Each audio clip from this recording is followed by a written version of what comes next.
Built into CMAS is a calculator for some sections. So you'll have non-calculator and calculator sections based off of the different tests. So look into when students have that available for your age group, or if they have available, and it is available on the science tests as well. So here's the science practice test, and you can come up here, click the calculator in the toolbar, and your students will be able to use the calculator in the test.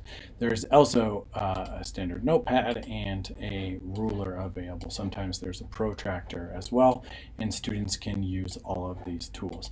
It's just a pretty standard calculator, but it is available to them. Not all questions are going to need a calculator, so for like this one here, I might need a calculator, but if I go back to the previous question here, I don't need a calculator at all on this one, but it's good to have available to our students. So when I'm giving my assessment, sometimes I will want to have calculators available to my students as either math or science. So I can have the calculator turned on for my students here as well.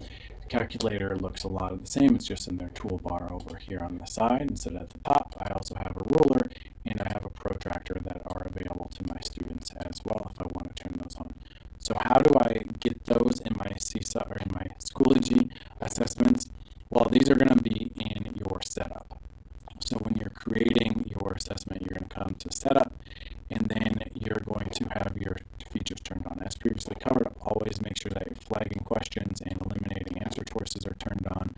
But then in here, you can have a scientific calculator or a basic calculator, and then you can have a ruler, so you can have centimeters or inches, and then you want to have the protractor turned on as well. So if you want to use those and give your students a great way to practice using those, or if you want them to be able to use those for your content tests without having to pass out calculators to all your students, having a class that